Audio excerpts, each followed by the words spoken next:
বর্তমানে প্রত্যন্ত থেকে শহর সর্বত্রই ড্রাগস ব্যাপকভাবে তার থাবা বিস্তার করে চলেছে। নেশামুক্ত রাজ্য গঠন থেকে শুরু করে ভবিষ্যৎ প্রজন্মের কথা চিন্তা করে এই বিষয়টা সত্যিকারের অর্থে আমাদের আতঙ্কের মধ্যে রাখছে।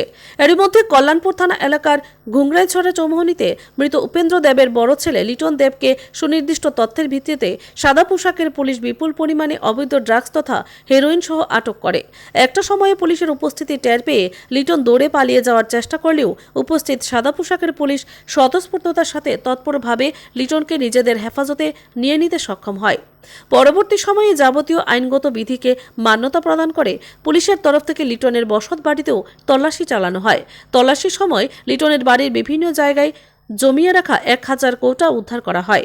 সার্বিকভাবে পুলিশের তরফ থেকে দাবি করা হয়েছে লিটনের কাছ থেকে বাজেয়াপ্ত করা ব্রাউন সুগারের পরিমাণ 8 গ্রাম।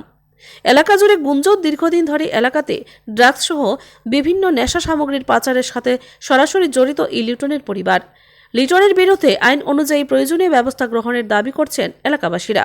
লিটনের বিরুদ্ধে আইন অনুযায়ী প্রয়োজনীয় ব্যবস্থা গ্রহণ করা হবে এই দাবি করার পাশাপাশি পুলিশের তরফ থেকে স্পষ্ট বার্তা রাখা হয়েছে, সমাজের স্বার্থে, সমাজকে সুরক্ষিত রাখার স্বার্থে ড্রাগস সহ অবৈধ কার্যকলাপের বিরুদ্ধে পুলিশের অভিযান ক্রমান্বয়ে থাকবে।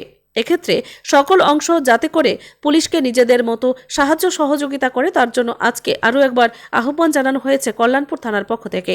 পাশাপাশি পুলিশ থেকে প্রাপ্ত সংবাদে জানা গেছে অতীতেও নেশার সাথে সম্পর্কিত বেশ কিছু মামলা রয়েছে লিটন এবং তার পরিবারের বিরুদ্ধে। এই পুলিশ অভিযানের পর প্রশ্ন উঠছে, কল্যাণপুরের পুলিশ তথা গোয়েন্দা বিভাগ আসলে করছেটা কি, যেখানে থানার পুলিশ সহ গোয়েন্দা বিভাগ ঘুমিয়ে থাকে আর জেলার থেকে দায়িত্বপ্রাপ্ত সাদা পোশাকের পুলিশরা তৎপরতার সাথে সফল অভিযান সংগঠিত করতে পারে। Bureau report, Tripura news Bangla. আজকে সকাল নাগাদ আমরা সিক্রেট সোর্সে খবর পাই ঘুংরাইছড়া এলাকাতে একটা বাড়িতে প্রচুর পরিমাণে এনডিপিএস আইটেম স্টোর করা আছে। অ্যাকর্ডিংলি আমরা এনডিপিএসের সমস্ত প্রসিজার মেনে ডিসিএমকে নিয়ে ওই বাড়িতে তল্লাশি অভিযান চালাই।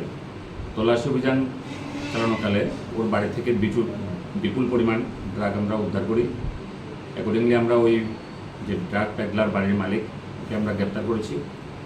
এখন আমরা এই বিষয়ে একটা স্পেসিফিক এনডিপিএসের ধারায় একটা কেস রেজিস্টার করছি এবং এই যে ড্রাগ প্যাডলিংয়ের সঙ্গে যে ফরওয়ার্ড এবং ব্যাকওয়ার্ড লিঙ্কেজ আছে সেটার উপরে আমরা ইনভেস্টিগেশন করছি এবং এটার রুট পর্যন্ত আমরা পৌঁছব। কী নাম জানা গেছে? কিছু তদন্তের সাথে আমরা এখন নামটা জানাচ্ছি না, কারণ ওর সঙ্গে আরও কেউ যুক্ত থাকতে পারে। আমরা এই বিষয়ে আপনাদের পরে যুক্ত জানা গেছে যে অনেক দিন ধরে তার বাড়িতে এরকম করতেছে। হ্যাঁ, ও আগেও একবার ওকে গ্রেপ্তার করা হয়েছিল। রিসেন্টলি ও জেল থেকে বেরোনোর পর আবার শুরু করেছে। ওর অ্যাগেনিস্টে আমরা ওকে বাইন্ড ডাউন করার জন্য পিআরও দিয়েছি সেভারাল টাইমস, কিন্তু গত কিছুদিন যাবৎ আমাদের কাছে খবর আসছিল যে সে আবার পুরানো ব্যবসাতে যুক্ত হয়েছে। অ্যাকর্ডিংলি আমরাও বিভিন্ন অ্যাঙ্গেল থেকে পেতেছিলাম এবং আজকে গিয়ে ওকে আমরা হাতে নাতে অ্যারেস্ট করতে পেরেছি।